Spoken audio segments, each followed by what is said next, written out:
ব্র্যান্ডের ক্ষয় দেখা যায় না, সেলসের ক্ষয় দেখা যায়। আমি তোমাকে ভালোবাসতেও পারি, নাও বাসতে পারি, এটা না বলতে অনেক লজ্জা পাই। কেমনে মানুষ না বলে জানেন? আমরা কখনো ডেডলাইন মিস করলে আমরা যেটা করি, লুকায় যাই। যে আমার কাছ থেকে কাজটা পায়, সে যতক্ষণ পর্যন্ত নক না করতেছে ততক্ষণ পর্যন্ত আমরা ধরে নেই কাজের টাইমলাইনটা বেড়ে গেছে। ভুল মানবি না মানে মান মান মান। এটা তো ইমেইল, ছোটবেলায় ইমেইল রাইটিং শিখছিলাম। নিজে প্যারা নিবেন না, অন্যকেও প্যারা দিবেন না, বলে না। আসসালামু আলাইকুম সবাইকে, কেমন আছে সবাই? যে ইন্ডাস্ট্রি থাকেন না কেন, আপনাদের কমিউনিকেশন স্কিলটা অনেক বেটার হওয়া দরকার। আজকে আমার টপিক হলো কমিউনিকেশন স্কিল। ফার্স্ট থিং, আমরা কমিউনিকেট করার ক্ষেত্রে একটা জিনিস সবসময় চিন্তা করি যে কি আমি চাই বলবো সেটা বলার। আমরা কখনো এটা চিন্তা করি না যে আমরা কি চাই না বলা, এবং এটা একটা খুব ভালো এক্সারসাইজ। আপনাদের সবার কোম্পানি আছে না? সো অথবা কোম্পানিতে কাজ করেন, অথবা নিজস্ব কোম্পানি আছেন, অথবা সামনে দিতে চান, রাইট? এখানে একটা জিনিস আমরা সবাই করি, আমরা আমাদের নিজস্ব কোম্পানির ব্যাপারে বা নিজে যা করি এর ব্যাপারে সবকিছু বলতে চাই। একটা ভালো এক্সারসাইজ হলো আপনি কি বলতে চান না এটা ফিগার আউট করবেন। বড় বড় কোম্পানিরা দেখবেন নিজেদের কোম্পানির ব্যাপারে বেশি কিছু বলে না, কম কিছু বলে, রাইট? বিকজ আপনি কারো মাথায় অনেক কিছু ব্র্যান্ডিংকে আচর ফেলতে পারবেন না। একটা পুরো প্যারাগ্রাফ বলবেন, সে কিছুই নিয়ে যাবে না। একটা প্যারাগ্রাফ থেকে মানুষ একটা সেন্টেন্স হয়তো নিয়ে যাবে, একটা সেন্টেন্স থেকে হয়তো দুই চারটা ওয়ার্ড নিয়ে যাবে। বেস্ট হয় যদি একটা শব্দ নিয়ে যেতে পারে। ইন মোস্ট কেসেস মানুষ একটা শব্দ মনে রাখতে পারে না। আজকের দিনটা একটা পারফেক্ট এক্সাম্পল। আজকে আপনি যতজনকে নিজের নাম বলেছেন তাদের মেজরিটি আজকের রাত পার হতে হতে আপনার নামটা ভুলে যাবে। তার মানে সে আপনার কথা থেকে একটা ওয়ার্ডও কি রিটেইন করতে পারছে? পারে নাই। So it's very difficult. It's a very good exercise to figure out যে আপনি আপনার নিজের কোম্পানির ব্যাপারে বা নিজের ব্যাপারে কি বলবেন না। এটা আমরা কখনো এই প্র্যাকটিসটা করি না। সবসময় প্র্যাকটিস হয় যে কি বলবো, কি লিখবো, এন্ড আমি সবকিছু বলার চেষ্টা করি। So that's a very good exercise. আমরা মেইনলি 3 ধরনের কমিউনিকেশন করি, নিজের সাথে, অন্যের সাথে, সৃষ্টিকর্তার সাথে, আল্লাহর সাথে, তাই না? তো আজকে দুটো আমার কনভারসেশনের বাইরে আপনি নিজের সাথে কিভাবে কথা বলেন, আল্লাহর সাথে কি কথা বলেন, এইটা আমি আজকে আপনাকে শিখাবো না। আজকে আমি আপনাকে কয়েকটা টিপস দিব, যেই টিপটা আপনাকে হেল্প করে অন্যের সাথে কিভাবে কমিউনিকেট করবেন সেটা বোঝাতে বা সেটা জানাতে। সো কমিউনিকেশনে আমি ছোট্ট একটা সাইকোমেট্রিক পয়েন্টস দিব। তার আগে আমি একটা এক্সাম্পল দেখাতে চাই। এটা আমার নিজস্ব কোম্পানি 10 মিনিট স্কুলের একটা অরিজিনাল চ্যাট থ্রেডের একটা স্ক্রিনশট। আপনারা সবাই যদি একটু পড়েন তাহলে বুঝতে পারবেন। সো এখানে একটা প্রশ্ন করা হয়েছে যে how are we doing compared two 11/11।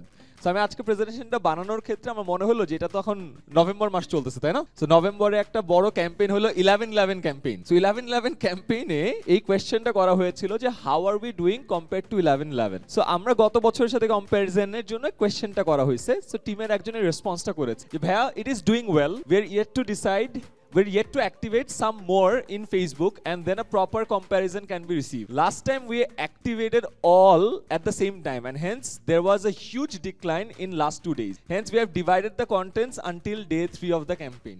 এই মেসেজটা পড়ে আপনারা কিছু বুঝছেন, আমিও কিছু বুঝি নাই। তার কারণ হলো আন্ডারলাইন করা ওয়ার্ডগুলো আপনি যদি দেখেন, ডুইং ওয়েল বোঝা যায়, এটা কিন্তু স্পেসিফিক না, মেজারেবল। স্মার্ট শুনছি না?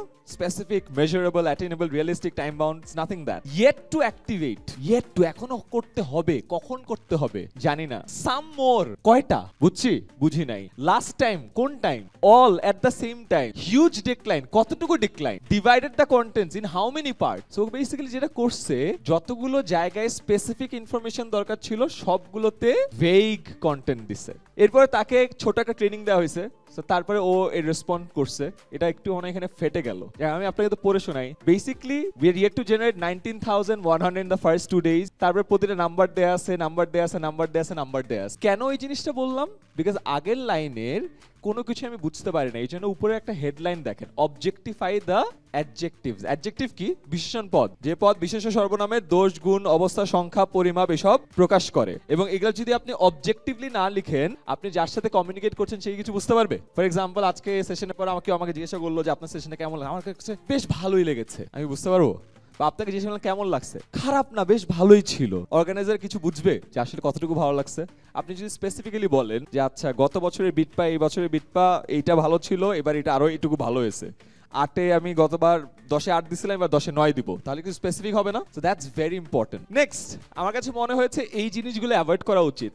ASAP, next week, next month, next quarter, very big, very small, alarming, improved a lot, this are all vague. You have to be specific যে টুডে 3 PM আমি আজকে রিপোর্টটা সাবমিট করব। আপকামিং সানডে 12টার সময় আমি মিটিংটা করব। How big, how small, how alarming, how interesting should be definite. না হলে কিন্তু আমরা বুঝতে পারবো না যে আপনি কি বোঝাতে যাচ্ছেন। Or improved a lot in which metric, আমরা ইউজুয়ালি কখনো মেট্রিক ব্যবহার করি না, এই জন্য আমাদের কথাগুলো অনেক ভেগ শোনায়। সো এই কয়েকটা জিনিস একটু মেনটেন করবেন, দেখবেন যে আপনাদের কম্প্যারিজন গুলো বোঝা অনেক সহজ হবে। যেমন আমি আমার লাস্ট যেই স্লাইড দেখালাম কিছু যেমন বোঝা যায় নাই, এই পার্টিকুলার জায়গাগুলো যদি আমরা অবজেক্টিফাই করতাম তাহলে একটু বেটার বুঝতাম। আমাদের ইমেইল, বাংলাদেশে ইমেইল করার পর একটা জোক আছে না, যে কল দিয়ে বলতে হয় যে ভাই আপনার কাছে একটা ইমেইল গেছে একটু উত্তর দিয়ে দিন, রাইট? এবং এটা সবার জন্যই সত্য, এটা আমার জন্য সত্য, এটা আপনার জন্য সত্য, কেউ নাই এখানে যে সবগুলো ইমেইলের উত্তর দেয়। বাট দিস ইজ সামথিং, আপনি দেখবেন দেশের বাইরে কারোর সাথে যদি কমিউনিকেট করেন তারা ইমেইলটাকে অনেক সিরিয়াস। কোনো এক অদ্ভুত কারণে তারা যে আমাদের থেকে কম ব্যস্ত তা না, তারা আমাদের থেকে আরো বেশি ব্যস্ত, প্রবলেম আমাদের থেকে আরো অনেক রিচ, বাট ইমেইলের আদান প্রদানে তারা আমাদের থেকে অনেক বেশি কশাস এন্ড সিরিয়াস। এটা একটা কারণ আমি চিন্তা করছি, আমাদের ছোটবেলা থেকে ইমেইলটা না একটু সিরিয়াস একটা প্যাকেজে শেখানো হয়েছে। এই কারণে আমরা মনে করেন কোথাও রাস্তায় একটা ইমেইল দেখলাম, আমরা বাসে আসতেছি বা সিএনজিতে আসতেছি, ইমেইল দেখে কিন্তু রেসপন্ড করতে পারতাম, চ্যাটে কিন্তু আমরা রেসপন্ড করে দিই, বাট তো ইমেইল, ছোটবেলায় ইমেইল রাইটিং শিখছিলাম, রাইট? হ্যাঁ, ইমেইলে তো অনেক ভুল হয়। ইমেইলটা বাসায় যেয়ে উত্তর দিতে হবে, বাসায় যে মোবাইলে উত্তর দেওয়া যাবে না, ল্যাপটপ খুলে উত্তর দিতে হবে। এটার কারণে আমাদের ইমেইলগুলোর উত্তর দেওয়া হয় না। How about you try to do it with your own device, মোবাইলে, সিএনজিতে, বাসে, এই একটা অভ্যাস করেন, it's very important. Second, zero inbox policy. আমরা অফিসিয়াল কমিউনিকেশন ইমেল বাদে কোনো একটা চ্যাটে থাকে, রাইট? যেই চ্যাটেই থাকুক না কেন আপনি দিনের শেষে সবগুলোর জন্য জিরো ইনবক্স হয়, এই জিনিসটা মেইনটেইন করে, that's very important. Third point, meeting এ কখনো ডেডলাইন যদি মিস করেন, কোনো কাজের ডেডলাইন যদি মিস করেন, আই বিলিভ এখানে অনেক ফ্রিল্যান্সার আছেন, আমরা কখনো ডেডলাইন মিস করলে আমরা যেটা করি লুকায় যাই, যে আমার কাছ থেকে কাজটা পায় সে যতক্ষণ পর্যন্ত নক না করতেছে ততক্ষণ পর্যন্ত আমরা ধরে নেই কাজের টাইমলাইনটা বেড়ে গেছে, right? But the worst part is, যেই টাইমে আপনার দেওয়ার কথা ছিল তারপর থেকে আপনার কাজের টাকা হয়তো বা কমবে না, বাট আপনার রেপুটেশন ক্ষয় হতে থাকে। ফর আনাদার রিজন, আমরা বাংলাদেশিরা আমাদের রেপুটেশনের ব্যাপারে অতটা সচেতন না। টাইম 12টা দিছিলেন, 12টা পার হয়ে গেছে, আপনি চুপচাপ আছেন যে ক্লায়েন্ট নক করে নাই, বাট 12টা থেকে 3টা বাজছে, 3 ঘন্টায় আপনার টাকা 1 পয়সাও কমে নাই, বাট 3 ঘন্টার পরিমাণ রেপুটেশন লস হয়েছে, যেটা আপনি জীবনে বুঝতে পারবেন। এই কারণে আমাদের জন্য ব্র্যান্ড তৈরি করা অনেক কঠিন। ব্র্যান্ডের ক্ষয় দেখা যায় না, সেলসের ক্ষয় দেখা যায়। এই কারণে সেলসের ক্ষয়ের ব্যাপারে আমরা খুব সিরিয়াস। ব্র্যান্ডের ক্ষয় যেহেতু দেখা যায় না, এটার জন্য আমরা সিরিয়াস না। বাট সেলসের ক্ষয় হয় কম, ব্র্যান্ডের ক্ষয়টা অনেক বেশি হয়, যেটা আমরা কখনো বুঝতে পারি না। এটা একটু চিন্তা করেন, সেলসের ক্ষয় ভার্সেস ব্র্যান্ডের ক্ষয়। ব্র্যান্ডের ক্ষয়টা প্রতিনিয়ত হয়, দেখা যায় না। Next point, if you're invited to a meeting please approve, if you can't please let them know। বাংলাদেশে যদি ইভেন্টে দাওয়াত দেওয়া হয় কেমনে মানুষ না বলে জানেন? ইনশাআল্লাহ দেখবো, right? It's very important. Samir একটা ভালো কথা বলছে, ও ইনভেস্টরদেরকে নিয়ে কথা বলতেছিল। ইনভেস্টর রিলেশনশিপে আমি একটা ভালো জিনিস শিখছি, নো ইজ বেটার দেন আ মে, মানে বুঝছি নো আমি পারবো না, is better then maybe. Maybe মানে কি? ঝুলে আছেন, আমি তোমাকে ভালোবাসতেও পারি নাও বাসতে পারি, মেবি। ইটস ভেরি রিস্কি, বুঝতে পারছেন? আপনি আগাইতে পারবেন না next step. It's very important যে না আমি তোমার পছন্দ করি না, okay done, chapter close, go to the next one. আমরা মেবিতে আটকায় যাই এবং আমরা কোনো এক অদ্ভুত কারণে মানুষকে না বলতে জানি না। এর জন্য আরেকটা পুরো ডিফারেন্ট ক্লাস নিতে হবে, এটা আজকে গেলাম। আমরা বাংলাদেশিরা না বলতে অনেক লজ্জা পাই এবং এটার কারণে আমরা মেবিতে ঝুলাই দিই মানুষকে, ঝুলা যাও ইনফিনিটি লুপে। সো এইটা একটু খেয়াল রাখেন। সো আমার ফার্স্ট পয়েন্ট ইজ, এই যে ইমেইলে করার বা ইনবক্স করার, শুনুন এবং দ্রুত রেসপন্ড করুন। ব্র্যান্ডের কথা বলেন, সেলসের কথা বলেন, যত ফাস্ট রেসপন্ড করবেন আপনার সেলসের কনভার্সনও খুব ফাস্ট হয়। যারা এখানে ফেসবুক কমার্স করেন, ফেসবুকে মেসেঞ্জার ক্যাম্পেইন লঞ্চ করেন না, মেসেঞ্জার ক্যাম্পেইনের কনভার্সন ট্র্যাক করেন না, আপনি ট্র্যাক করেন যে 1 মিনিটের মধ্যে রেসপন্ড করলে কনভার্সন রেট কত আর একদিন পর রেসপন্ড করলে কনভার্সন রেট কত। ইট জাস্ট প্রুভস যে ফাস্ট ট্র্যাক কমিউনিকেশন আপনার সেলসে কত বড় ইম্প্যাক্ট রাখে এবং একদিনের ডিলে মানুষের এই জায়গায় কত বড় ইম্প্যাক্ট। সো এইটা মেজার করার চেষ্টা করেন। আপনাদের লাইফের প্রতিটা জায়গার কনভার্সন রেট মেনটেন করবেন। কনভার্সন রেট মেনটেন মানে মেসেজ করলো কয়জন কনভার্ট হইলো, ভিডিও দেখলো কয়জন কনভার্ট হইলো, এতগুলো ক্লায়েন্টের সাথে মিটিং করলেন কয়জন কনভার্ট হইলো। Every conversion rate is the metric to জাজ দ্যাট লেভেল, যে ওই লেভেলের এফিসিয়েন্সি আপনি কতটুকু অ্যাচিভ করছেন। কারেন্ট কনভার্সন লেভেল 20%, মানে আপনার কনভার্সন লেভেল আরো বেটার করার স্কোপ আছে। একটা ইন্টারভেনশন নেবেন, দেখবেন যে 20 থেকে 21% হয়েছে কিনা। লাইফের প্রতিটা অর্গানাইজেশনাল লুপের বা প্রতিটা প্রফেশনাল ওয়ার্ক ফ্লোর ওয়ার্ক রেটের একটা পারফেক্ট মেট্রিক হলো কনভার্সন রেট। আমি বুঝাতে পারছি? Very good. ইঞ্জিনিয়ার মানুষ ভালো বুঝবেন। নিজে প্যারা নিবেন না, অন্যকেও প্যারা দিবেন না। বলে না যে treat people like you want to be treated. আপনার কমিউনিকেশনে আপনি এমন ভাবে ট্রিট করেন আপনি যেভাবে ট্রিটেড হতে চান। আপনি যদি সালাম পছন্দ করেন আপনিও সালাম দেন, আপনি যদি একটা ওয়ার্ম গ্রিটিং পছন্দ করেন আপনিও একটা ওয়ার্ম গ্রিটিং দেন। আমাদের ছোটবেলা থেকে মানুষ একটা জিনিস শিখে, এটা আমাদের নিজের অজান্তে মানুষ এটা করে, সেটা হলো মিররিং। মিররিং বুঝেন? সামনের মানুষটা যদি অনেক হাই এনার্জি দেখায় অটোমেটিক্যালি আপনার মধ্যে হাই এনার্জি চলে আসবে। সামনের মানুষটা যদি হাই তুলে আপনারও কিন্তু হাই তোলার টেন্ডেন্সি চলে আসে। সামনের মানুষটা যদি একটু করে বসে থাকে আপনি একটু করেই বসে থাকবেন। বাচ্চাকালে বাচ্চাদেরকে দেখছেন না, বাচ্চাদেরকে যা করানো হয় সে তাই মিরর করে। সো এই জিনিসটা কিন্তু ভেরি ইম্পর্টেন্ট। সো আপনার কমিউনিকেশনেও কিন্তু আপনি যেরকম ইনপুট দিবেন সেরকম আউটপুট পাবেন। নেক্সট, নেগোসিয়েশনে এগেন একটা ভুল ধারণা আছে যে আমাদের জিততে হবে। আপনি যদি নেগোসিয়েশনের প্রচুর বই পড়েন, যত পড়বেন তত দেখবেন একটা জিনিস সব জায়গায় শিখায়, দ্যাট ইজ কমন। সেটা হলো নেগোসিয়েশনে উইন উইন মডেলটা বের করে আনতে হয়। নেগোসিয়েশনে আপনার পারপাস হলো আদার পার্টিকে জেতানো, নিজে না। এবং এটা সবগুলো জায়গায়। যেমন লাস্ট দিন আমি একটা ইন্টারভিউ বোর্ডে ছিলাম, একটা ইন্টারভিউ আসছে, ইন্টারভিউই ওই ইন্টারভিউ খুব মানে নিজের পয়েন্টে খুব অটল, মানে ও ভুল করলো, ভুলটা মানতেছে না। তো আমার সাথে আরো একজন যে আমার টিমের একজন কলিগ, সেও ইন্টারভিউ নিচ্ছে। এ যত ভুল মানতেছে না আমার কলিগ ওকে আরো চাপ দিয়ে ধরতেছে, তুই ভুল মানবি না মানে মান মান মান। দ্য পয়েন্ট ইজ আমার ইন্টারভিউর পরে ওকে বললাম যে দেখ, আমাদের অবজেক্টিভ ওকে নিব কি নিব না যাচাই করা। আমাদের অবজেক্টিভ কিন্তু এটা না ওকে ইন্টারভিউ বোর্ডে ভুল প্রমাণ করা, এটা কি আমাদের অবজেক্টিভ না। বাট আমাদের কনভারসেশনে অলওয়েজ আমরা জিততে চাই। এবং এটার পারফেক্ট প্রমাণ আপনি ফেসবুকে যায় দেখেন। আপনি ফেসবুকে কখনো দেখছেন কেউ একটা মত দিছে, তার এগেইনস্টে কেউ একটা মতামত দিছে, তারপর তো একটা ঝগড়া লাগছে, ঝগড়ার পরে শেষটা হয়েছে যে ভাই আসলে আপনি আপনার চিন্তার ধারাকে উন্মুক্ত করে দিয়েছেন, আমি মেনে নিলাম। কেউ জীবনে বলছে আজ পর্যন্ত? মানে নাই কিন্তু। তার কারণে মানুষের পারপাস থাকে না রাইট অবজেক্টিভে পৌঁছানো, মানুষের পারপাস থাকে নিজের আর্গুমেন্টটাকে প্রতিষ্ঠিত করা। So that's a very wrong fallacy that we often see in our communication. So এটা মাথায় রাখবেন নেগোসিয়েশনে। নেক্সট পয়েন্ট, সামনের মানুষটা ডেমোগ্রাফি বুঝে কমিউনিকেট করার চেষ্টা করেন। সে কোন দেশের, সে কোন এলাকার, সে কি করে, তার টাইম জোনটা কি। It's very important because often time আপনি যদি তার ডেমোগ্রাফিটা বুঝে তার সাথে কথা বলেন তাহলে আপনার কমিউনিকেশনটা খুব ভালো হয়। এটা ব্র্যান্ডরাই কাজটা করে, রাইট? ব্র্যান্ডের ব্রিফের সবার আগে থাকে কিন্তু টিজি ডেমোগ্রাফি, যার সাথে কথা বলতে যাচ্ছে এই টার্গেট গ্রুপ কোথাকার, কি করে, কি পছন্দ করে, আইসিপি বলা হয় আইডিয়াল কাস্টমার পারসোনা। সো আপনি যখন যেই অডিয়েন্সের সাথে কথা বলতেছে সবসময় আইসিপি বের করার চেষ্টা করুন, তাহলে দেখবেন যে আপনার কমিউনিকেশনটা বেটার হবে। নেক্সট, কথা দিয়ে কথা রাখুন। এগেন এটা একটা অ্যাডভাইসের মধ্যে পড়ে না, বাট এগেন বাংলাদেশের জন্য এটা ম্যাটার করে। কেন? বিকজ মেজরিটি ক্ষেত্রে আমরা কথা দিয়ে কথা রাখি না। যাই হোক, আমি 3টা ক্লায়েন্ট কমিউনিকেশনের আইডিয়া দিতে চাই। নাম্বার 1 হলো mirror your clients language style. দেখবেন কিছু ক্লায়েন্ট অনেক লম্বা লম্বা প্যারাগ্রাফ লিখে, আবার কিছু ক্লায়েন্ট শর্ট লিখে। মিরর করবেন, it's important. Number 2, 3 sentence rule. চেষ্টা করবেন যে আপনি যখন কোনো একটা জিনিস বলছেন 3 সেন্টেন্সের মধ্যে সহজভাবে দেয়া আছে। বুলেট পয়েন্ট হলে আরো বেটার, ইটস ইজিয়ার। আমি ছোটবেলায় ভাবতাম যত লম্বা ইমেল লিখবো তত ভালো, যত বড় হয়েছে তত বুঝছি যে আসলে ইমেল বেশি লম্বা করা উচিত না, যত ছোটতে লিখতে পারি তত ভালো।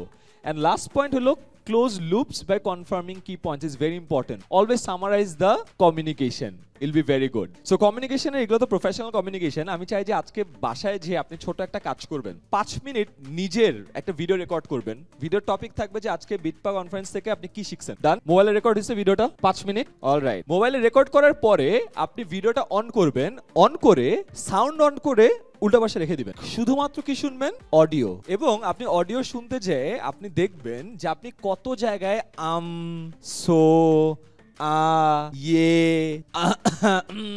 এরকম করছেন, এটা অদ্ভুত লাগবে। এবং আপনার নিজের ভয়েস শুনতে যে কতটা ক্রিঞ্জ লাগে এটা বুঝবেন। সো অফকোর্স এটা করার আগে দরজাটা লাগাই রাখবেন নিজের রুমে যে, ইটস ভেরি ইম্পর্টেন্ট। এটাকে বলে অডিটরি একটা সেন্সেশন। আপনার অডিওটা যখন আপনি মনোযোগ দিয়ে শুনবেন, আপনার অডিওর মধ্যে যত ধরনের ভুল আছে আপনার কানে অনেক বড় আকারে ধরা দিবে। সো ইটস ভেরি ইম্পর্টেন্ট অডিওটাকে আলাদা করে মেজার করবেন। নেক্সট স্টেপ, ভিডিও শেষ হয়েছে, আবার অন করবেন। এবার অডিও অফ করবেন, শুধুমাত্র আপনার কি দেখবেন? ভিডিও। এবং দেখবেন যে আপনি কথা বলার সময় মুখ করেন, করেন, মাথা এমনে বাঁকান, মাথা অমনে বাঁকান, 4 বার চুলে হাত দেন, 2 বার ইন চেঞ্জ করেন, এবং অদ্ভুত হয়ে যাবেন যে আপনার বডি ল্যাঙ্গুয়েজে আপনার মস্তিষ্কর কমান্ডের বাইরে আপনার আঙ্গুলগুলো নড়ে, এবং এটা আপনি আগে জানতেন না। It's very important and you'll figure out যে আচ্ছা আমি আসলে এইভাবে সাপের মতো নড়ি, আমি তো জানতাম না। আমি আগে সাপের মতো নড়তাম, আমি ফার্স্ট ভিডিও না দেখে বুঝি নাই যে আচ্ছা আমি এমনি এমনি এমনি নড়ি। ইটস ভেরি ইম্পর্টেন্ট যে খালি ভিজুয়ালটাকে ট্র্যাক করবেন, বুঝতে পারছি? এরপরে থার্ড টাইম আবারও ভিডিওটা অন করবেন, এইবার অডিও ভিডিও একসাথে দেখ। এই 3টা অডিট যদি আপনি নিজে করেন তাহলে আপনি আপনার যে কমিউনিকেশনটা আছে এটা ছোটখাটো ভুলভ্রান্তি আপনি বের করে ফেলতে পারবেন। তার কারণ কি জানেন, পরীক্ষার হলে আমাদের অনেকবার অনেক পরীক্ষার খাতা কাটা হয়েছে, কিন্তু আমাদের প্রতিদিন প্রতিনিয়ত যে কমিউনিকেশনের স্কিলটা আছে এইটা দিয়ে কখনো কেউ আমাদের খাতাটা কাটে নাই, বা কেউ আমাদেরকে মার্কিং করে নাই, বা কেউ আমাদেরকে ভুলগুলো ধরায় দেয় নাই, রাইট?